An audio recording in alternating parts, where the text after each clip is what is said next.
Audio numéro 6, première partie.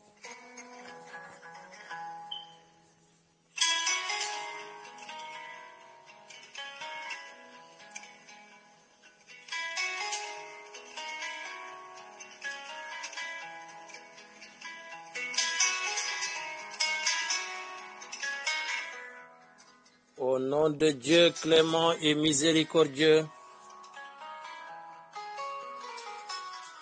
paix et salut sur le sceau des prophètes qui a dit dans l'un des hadiths authentifiés que celui qui meurt dans la préservation de ses biens est un martyr,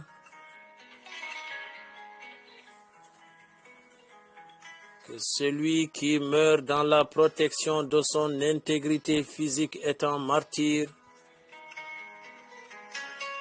que celui qui meurt dans la sauvegarde et la valorisation de son identité est un martyr.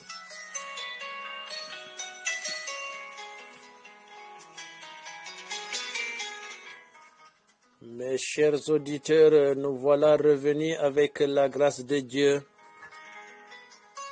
pour poursuivre avec vous la lecture du livre Témoignage de notre frère l'ex-officier Si Mohamedou, intitulé L'enfer d'Inal, Mauritanie, l'horreur des camps.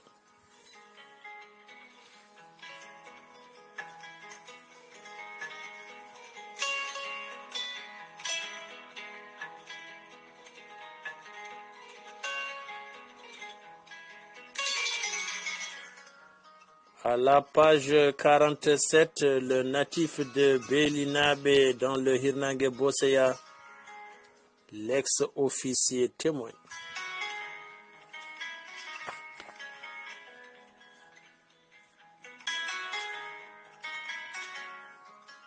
Bref rappel historique.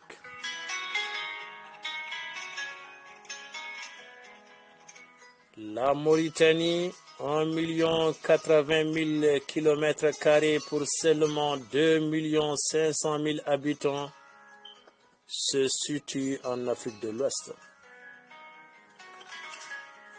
Elle est limitée au nord par l'Algérie et le Sahara occidental, Maroc, à l'est et une partie du sud par le Mali, au sud-ouest par le Sénégal et à l'ouest par l'océan Atlantique.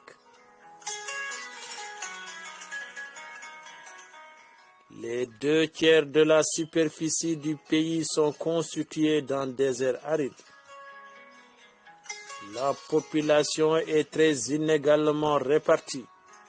Près des 2/3 vivent dans la partie sud du pays où le climat est plus clément à l'élevage et à l'agriculture, hormis les cultures pratiquées dans les oasis.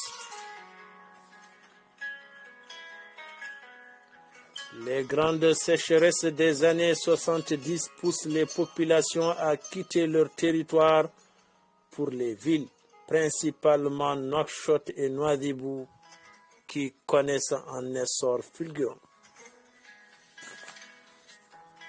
Elle accède à l'indépendance le 28 novembre 1960 avec à sa tête Maître Mokhtar Ould Daddah comme président de la République. La population se compose de Maures, de Haratines, de Peuls, de Soninké, de Wolof et de Bambara.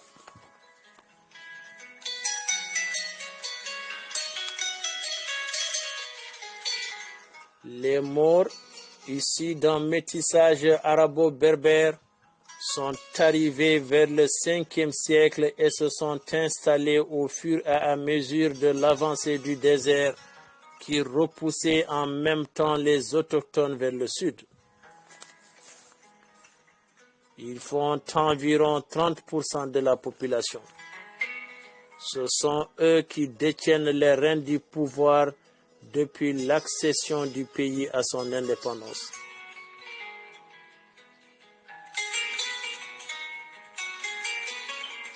Les Haratines descendants d'esclaves des Maures ou esclaves encore pour la majorité d'entre eux, car l'esclavage n'est aboli pour l'énième fois que dans la théorie. Ils sont noirs de peau mais s'expriment en hassania, la langue maure, un dialecte très proche de l'arabe.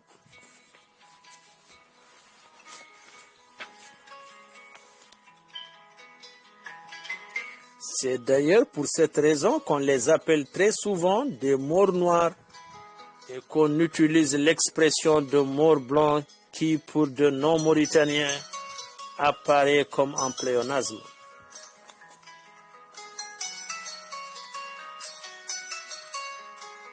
Ils constituent plus de 40% de la population globale. Ils s'occupent entre autres de la garde des troupeaux de dromadaires, des travaux agricoles dans les palmeraies ou des travaux domestiques des maîtres. En somme, ils assurent le patrimoine des maîtres et font partie intégrante de ce patrimoine.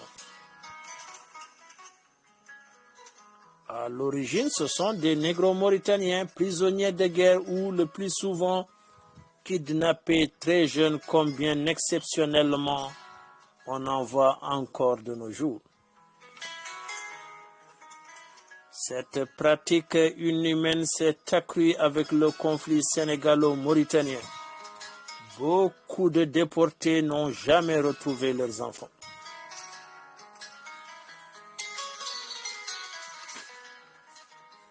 En Mauritanie, un enfant négro-mauritanien de 3 à 6 ans qui disparaît n'est presque jamais retrouvé.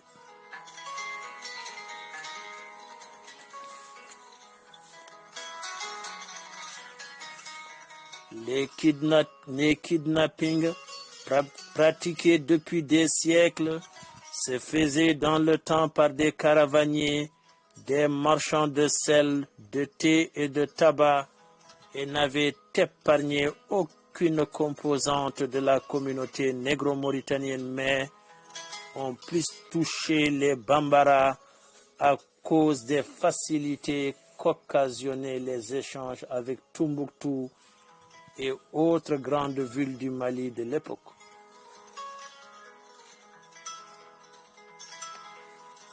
Beaucoup d'entre eux vivent aujourd'hui dans les villes où ils occupent toutes sortes de professions. Certains d'entre eux réussissent même à se hisser au rang de ministre. Mais l'esclavage n'en est pas moins présent dans le pays.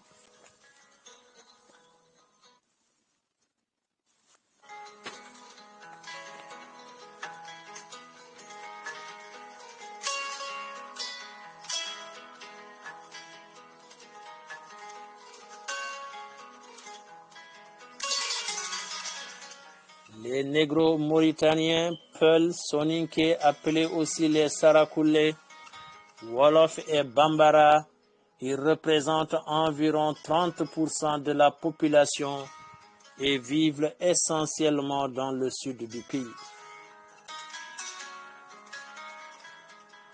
Le terme négro-mauritanien, basé sur une considération culturelle, désigne cette dernière composante, excluant ainsi les haratines, composantes noires et majoritaires.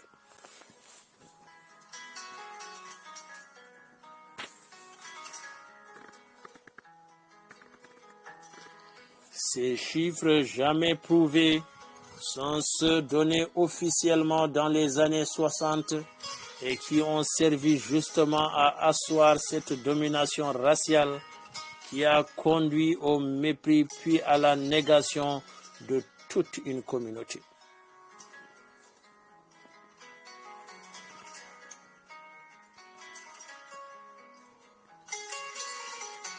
Le président Dada, devant un panarabisme naissant, choisit à tort ou à raison, seule l'histoire nous le dira, de se soustraire au joug colonial pour se tourner vers le monde arabe et introduire cette langue dans l'enseignement. Mais très vite, elle devient un instrument de domination raciale. À partir de l'année scolaire 67-68, il fallait désormais commencer sa scolarité uniquement en arabe. Le petit Peul, Wolof ou Soninké devait apprendre à l'école « Je suis arabe et mon pays est arabe », comme son père autrefois sous le colon récitait « Nos ancêtres les Gaulois ».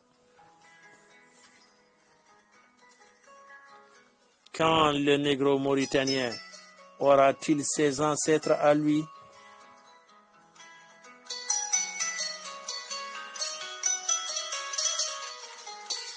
Face à cette politique d'arabisation constituant une menace réelle à l'égard de la composante négro-mauritanienne, parce que devant immanquablement la noyer dans une culture qui n'est pas la sienne,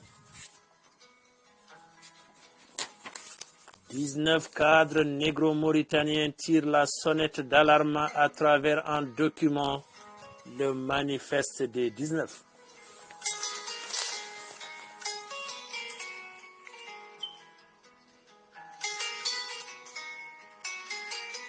Le gouvernement de l'époque ignore cette doléance et poursuit sa politique d'arabisation à outrance de tout l'appareil de l'État, s'efforçant de donner à l'extérieur une image d'une Mauritanie purement arabe. Le pays connaît alors sa première crise communautaire, les affrontements de février 66, au lendemain d'une visite de Bourguiba, le Tunisien.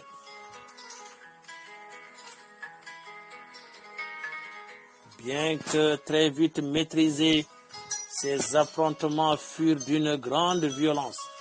Plusieurs pertes humaines sont enregistrées.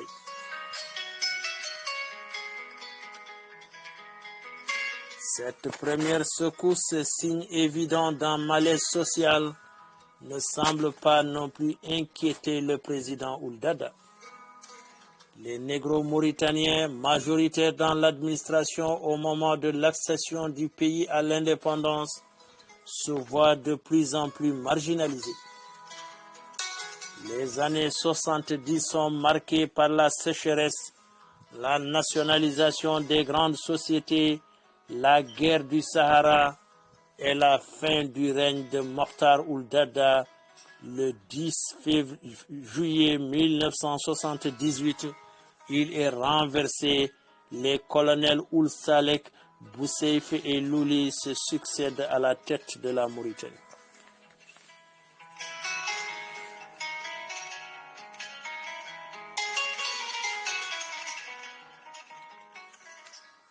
Fin de la première partie de l'audio numéro 6.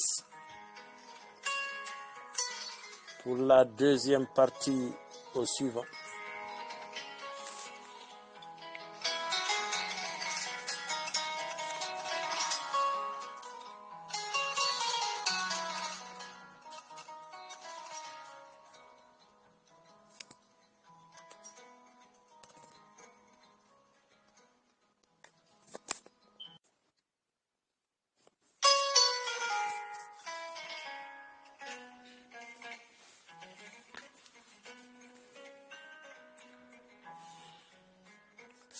Audio numéro 6, deuxième et dernière partie.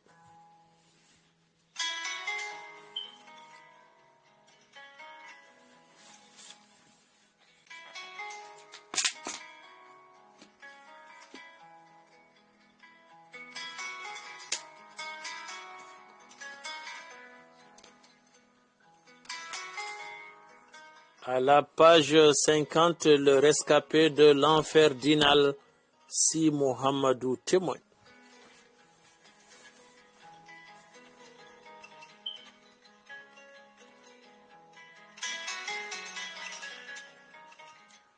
Le colonel Haïdallah, le 4e militaire de l'après-Dada, échappe le 16 mars 1981 à un coup d'État monté à l'étranger et dirigé par le colonel Kader est le colonel Ahmed Salem.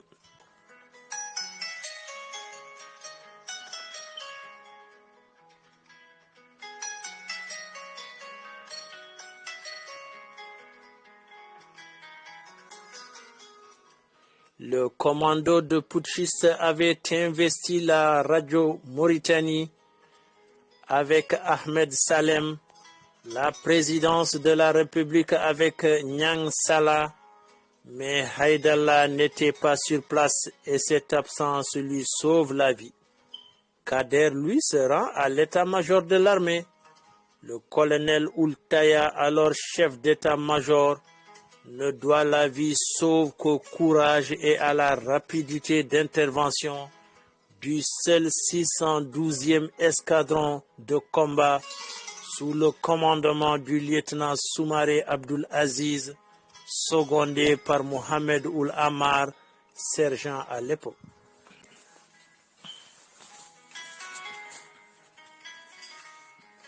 Cependant, les palmes iront au colonel Oulek Hal et au lieutenant Lamrobot Oul Sidi Bouna.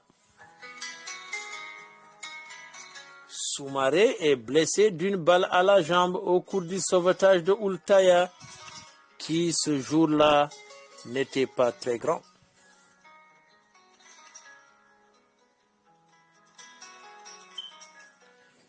Quelques morts sont enregistrés à la présidence, mais le commando est très vite maîtrisé et les principaux dirigeants sont exécutés à la base de Jreida quelques jours plus tard.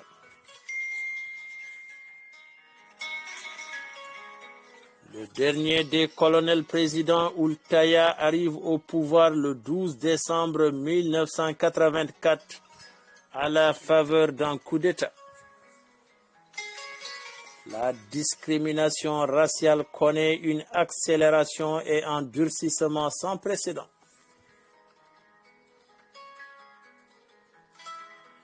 Vingt ans après celui des 19, le manifeste du négro-mauritanien opprimé est rédigé par un groupe d'intellectuels négro-mauritaniens sous la signature des Flammes, Forces de libération africaine de Mauritanie. Il dénonce la politique du système en place à travers un constat global de la situation des négro-mauritaniens dans le pays et invite à un rééquilibrage des postes par rapport à la réalité multiethnique du pays. Mais pour mieux les écraser, le colonel et les extrémistes morts présentent les Flammes comme une organisation armée visant non seulement à prendre le pouvoir aux Blancs, mais à mettre le pays à feu et à sang. Du coup, ce sont ceux qui demandent justice qui deviennent extrémistes et racistes, ce qui, bien entendu, ne déplaît pas aux officiels de l'État qui profitent de ce détournement d'attention pour piller le pays à qui mieux mieux.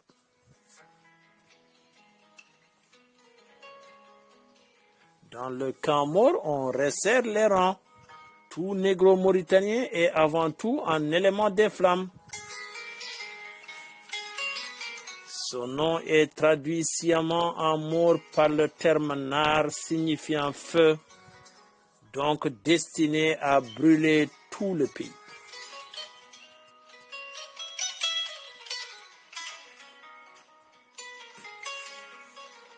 La réaction de Oultaya ne surprend que ceux qui ne connaissent pas son passé. En effet, certains se souviennent encore du camp de Sakho dans les années 60.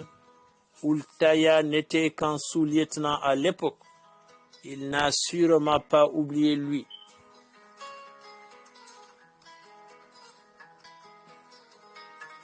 Avec son accession au pouvoir, son mépris pour cette communauté n'a fait que prendre une ampleur à la dimension de son rang.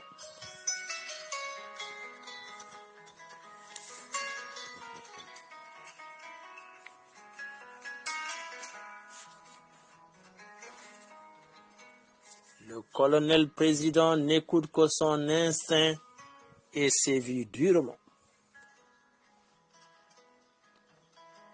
On verra que la dimension de la répression est toujours en rapport avec la couleur des coupables, coupables entre guillemets.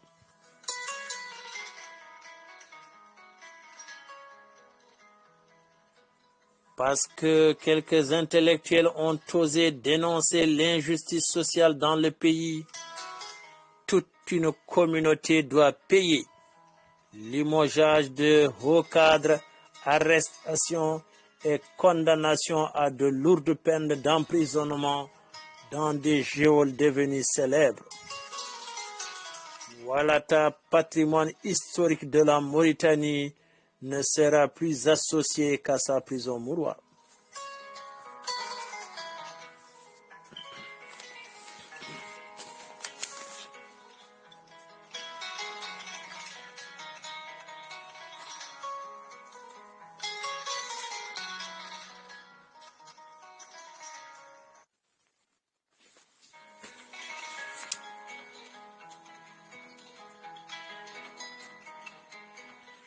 Toujours en 1986, des jeunes arrêtés pour avoir écrit des slogans sur des murs sont condamnés à des peines de 6 mois de prison ferme.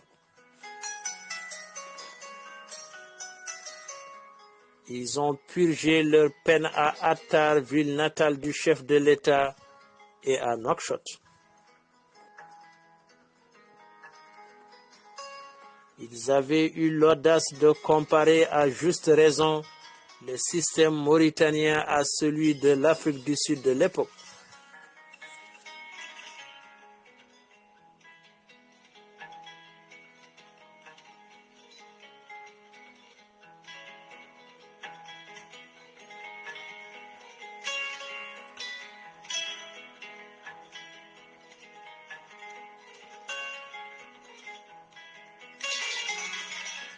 En 1987, des officiers négro-mauritaniens excédés par cette injustice persistante qui, maintenant minait l'armée, s'organisent pour voir dans quelle mesure ils peuvent renverser ce régime dont le pouvoir repose sur le racisme pur et dur.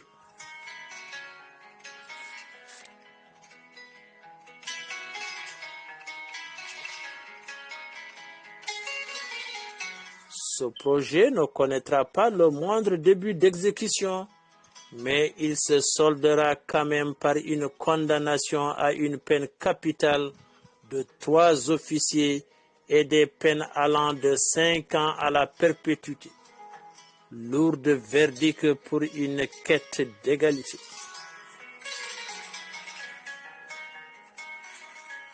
Une fois de plus, les Flammes sont accusées d'être à l'origine de ce projet et l'affaire est présentée à dessein comme une volonté manifeste de tuer tous les morts.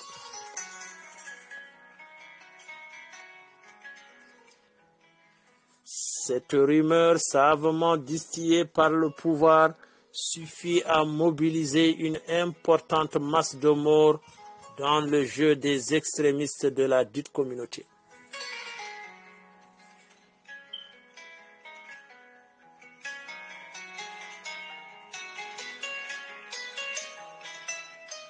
Dans le cadre de ce putsch entre guillemets, j'ai été convoqué dans le bureau du capitaine Railassi, l'adjoint opérationnel du colonel.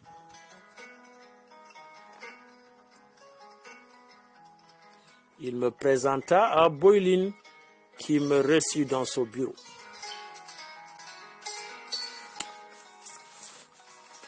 Vous êtes convoqué à l'état-major national, à Nouakchott, pour une audition de routine. Je crois qu'il s'agit de confrontation.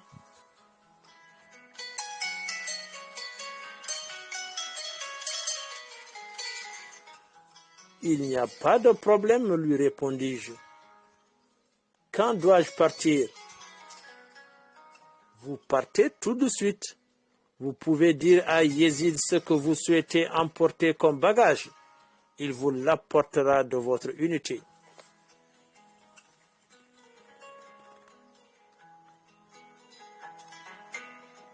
Qu'on m'apporte mon sac à dos. Il est sur mon lit de camp. Que faut-il mettre dans le sac à dos? Rien, tout y est déjà. Je m'attendais un peu à ce genre de convocation entre guillemets, mon colonel. Ah bon?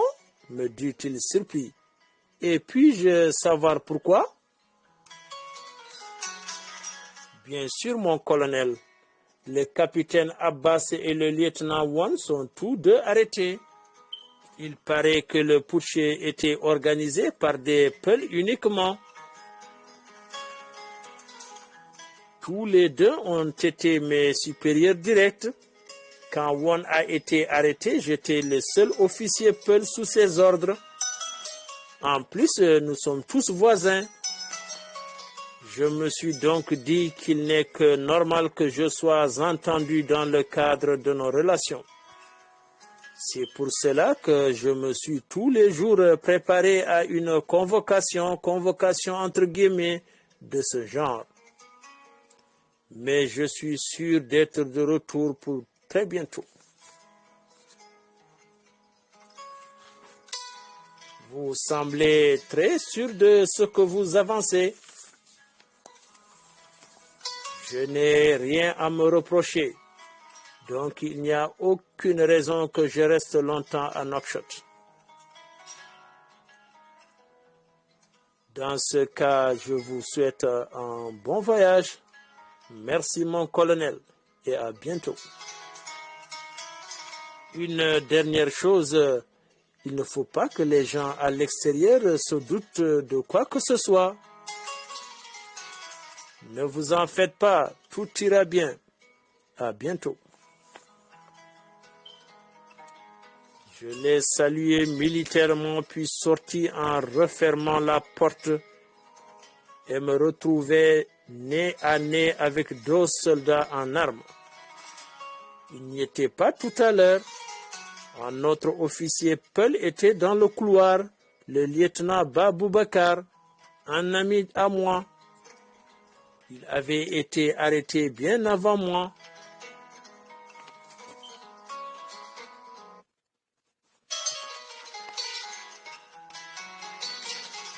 Le colonel l'attendait aussi.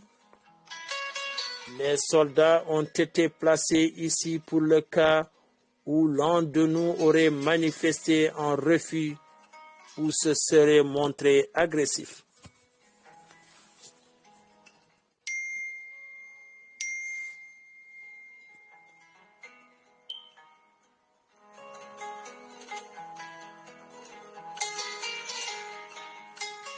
J'ai effectué le voyage à bord d'un avion militaire avec le lieutenant Babou Bakar, l'adjudant-chef Konaté Khalidou et l'adjudant Bass Amadou de la marine.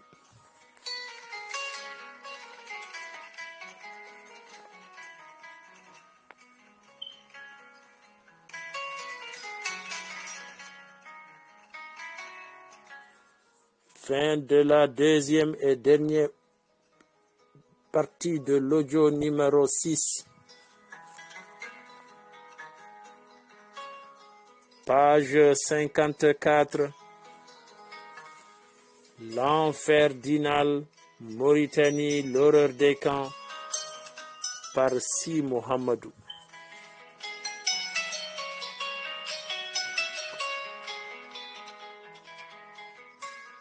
Salli ala Muhammad.